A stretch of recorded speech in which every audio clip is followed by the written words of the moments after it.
These month's podcasts are brought to you by Steve Manser, Rico, Michael Bolker-Schneider, Meeple Lady, Robin Lees, and Federico Latini.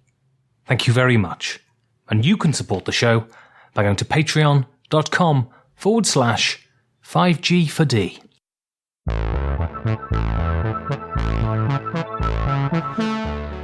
From the kitchen of the cabin, it's the 5 Games for Doomsday review. The UK Games Expo. Growth is a powerful word. It's a word that's been used to justify a lot in the last 30 years. The woefully inadequate metric of whether a society is functioning, GDP, is fed by growth, and the absence of it is supposed to herald the end times. Growth is a drug amongst a certain class of people, and the pursuit of it has led them into doing terrible things. It has led them to the re-engineering of labour legislation until it has become a one-way elevator built with the sole purpose of carrying wealth upwards. This search for the next hit of growth has prompted these people to say the worst things, and in some cases paint them on the side of buses. Also, people could quote figures that declare growth and can sit back smugly satisfied in the job they've done, while the rest of us scrabble and starve. That's not to say growth is all bad, though. There is danger in pinning our hopes to a line on a graph, but some growth has been purely beneficial. There has been an explosion of growth in our little corner of the recreational landscape, and that has been an almost universal good. As the doors have been flung wide, people have strode into the hobby and transformed it from a narrow little niche into a broad and varied arena in which to explore ideas.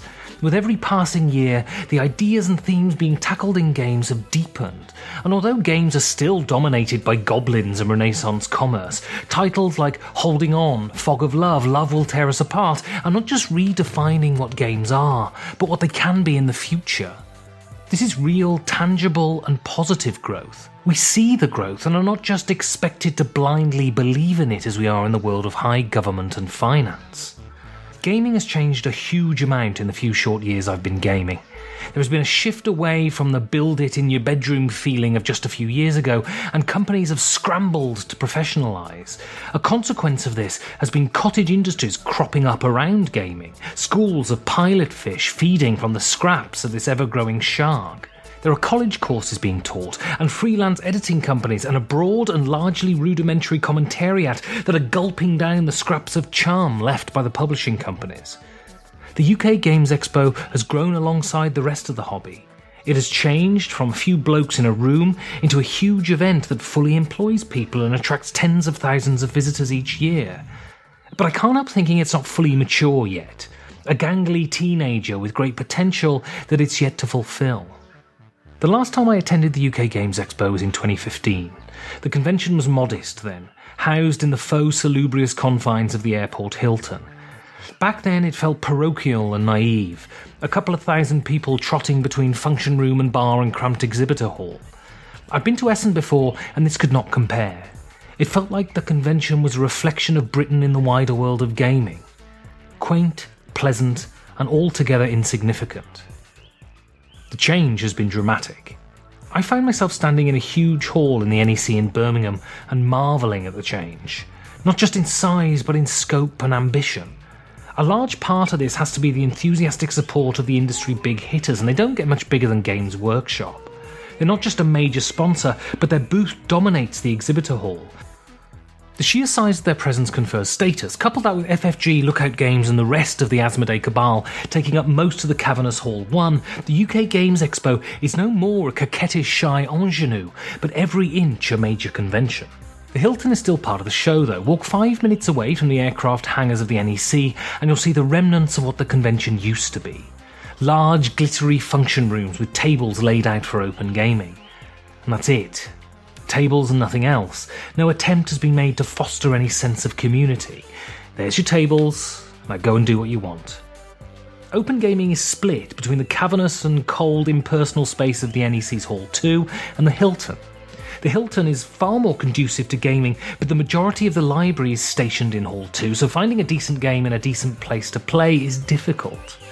Bear in mind, This is not a convention of commerce like Essen.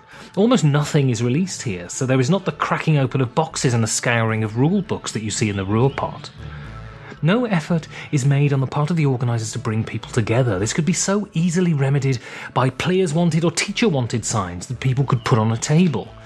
Instead, after the halls close at 6, people separate into their cliques, and people leave after the weekend knowing exactly as many people as they knew going in. It's as if the open gaming is an afterthought, as it's a lot less showy than huge stands that don't sell anything. The UK Games Expo finds itself straddled between two stools at the moment. The release schedules of most companies prevent it from being an Essen or a Gen Con, and there's no sense of community, no desire to have people meet people, and so it left me wondering, what am I actually doing here? The growth of the UK Games Expo is undoubtedly a good thing.